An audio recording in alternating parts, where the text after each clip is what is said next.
മുതലാളി ഒന്ന് കാണായിരുന്നു. ആരാ മനസ്സിലായില്ല? ബ്രൈറ്റ്സ്മെൻസ് ക്ലബ്ബ് ഒരു പെട്ടിപ്പിടി കിട്ടുന്ന. ഓ, ഞാൻ വിളിക്കാം, അകത്തേക്ക് ഇരുന്നോളൂ.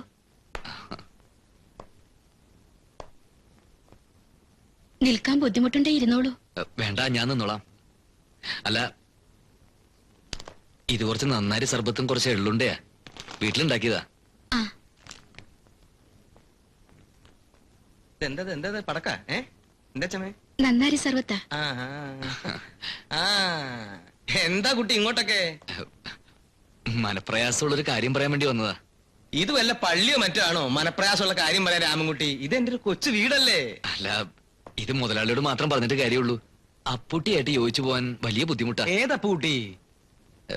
കടയിലേക്ക് സാധനങ്ങൾ വാങ്ങാൻ മുതലാളി ഏർപ്പാടാക്കി തന്ന. ഓ, അവന്റെ പേര് അപ്പൂട്ടി എന്നാണല്ലേ? ആ, അവന്റെ സഹായം ഇല്ലാണ്ട് തനിക്ക് ഇത് വെച്ചോണ്ട് അവിടെ ഒറ്റയ്ക്ക് കച്ചവടം നടത്താൻ പറ്റോടൂ?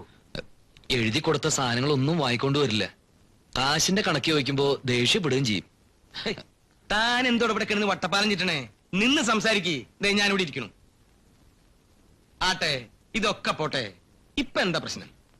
അപ്പൂട്ടി കുറ്റവും കുറവില്ലാത്ത ആരാ ഉള്ളേ മാധവൻകുട്ടി?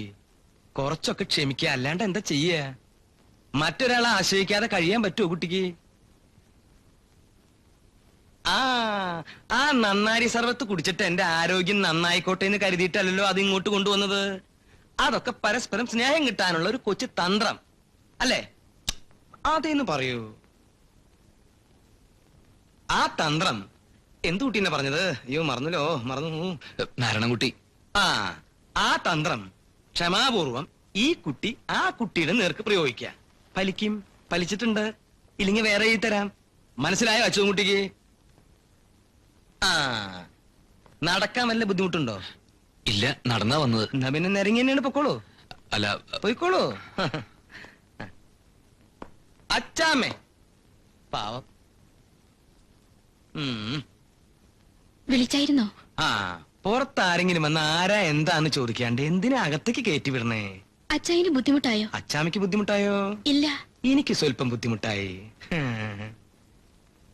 ഇങ്ങടാണോ പോണ്ടേ അതോ ഇങ്ങടാണോ? ഈ കൂടിയതിനും കുഴപ്പമാണോ?